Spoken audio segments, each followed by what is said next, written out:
Welcome to Business Book Daily, where we pull one useful idea from one business book and turn it into something you can actually use.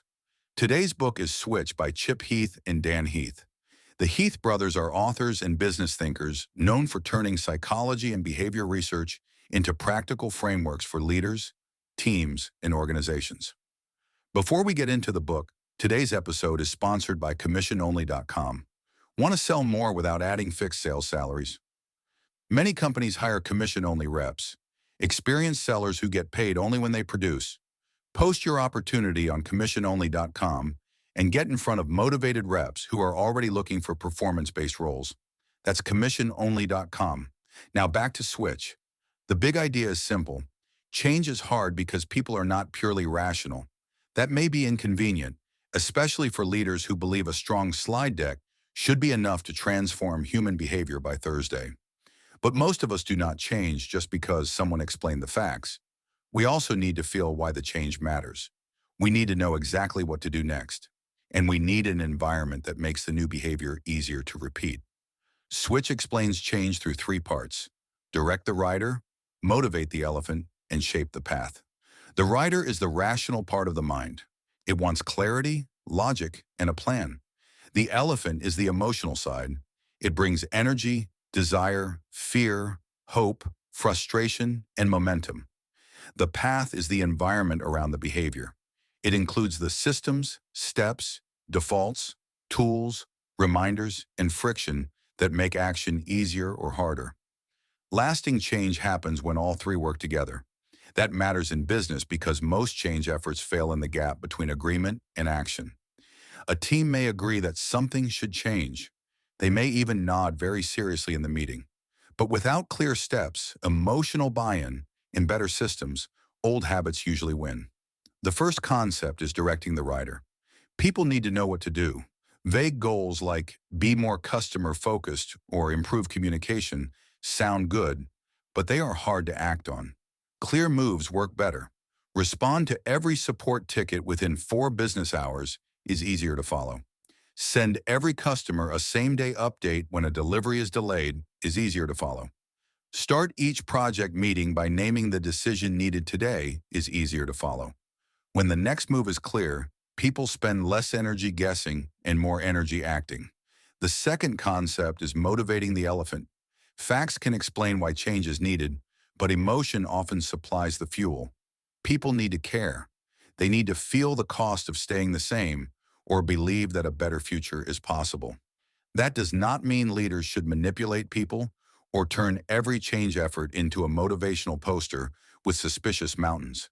It means they should connect the change to something real. Show the customer who is frustrated. Show the employee whose work gets harder because the process is broken. Show the revenue being lost. Show the better result that is within reach. Change gets easier when people feel the reason, not just understand the memo. The third concept is shaping the path. If the system makes the right action hard, people will struggle even when they care. Better forms, simpler processes, reminders, defaults, checklists, fewer steps, and clearer handoffs can make the desired behavior easier to repeat. This is one of the most useful business lessons in the book. Do not blame people too quickly when the path is poorly designed. If the new process takes 12 steps, lives in 3 tools, requires manual updates, and depends on someone remembering to send a message at exactly the right time, do not be shocked when it fails. That is not a behavior problem. That is a system with a limp. The fourth concept is finding the bright spots. Instead of only studying what is broken, look for places where the change is already working. Maybe one salesperson has better follow-up. One manager has lower turnover. One team handles handoffs more cleanly. One location gets better customer reviews. One process already produces the result everyone wants. Study what is different there, then copy what works. Bright spots are powerful because they prove the change is possible inside the current business, with real people, real limits, and real constraints. The fifth concept is shrinking the change. Big change can feel too heavy to start. Smaller steps create movement. A company does not need to fix the entire customer experience in one day. It can start by fixing one handoff, one script, one delay, or one recurring complaint. Small wins matter because they reduce fear and create momentum. Once people see progress, the change feels less theoretical and more doable. So how do you apply this? Start by naming the behavior you want to change. Do not stop at broad goals like improve culture, sell more, or be more innovative. Define the exact action people should take differently. Next, make the rational case simple. Give the team clear direction, a short list of priorities, and specific next steps. People should not need to guess what the change means on Monday morning. Then create emotional buy-in. Show why the change matters to customers, employees, revenue, quality, or the future of the company. Use real examples, not generic speeches. Finally, remove friction from the path. Simplify the process, change the default, reduce extra steps, and make the right behavior easier than the old one. Change gets much easier when the environment stops pushing people backward. Here are 3 insights worth sharing. First, change fails not from lack of information, but from unclear next steps, weak motivation, and systems that reward old behavior. Second, the best change leaders do more than explain the plan.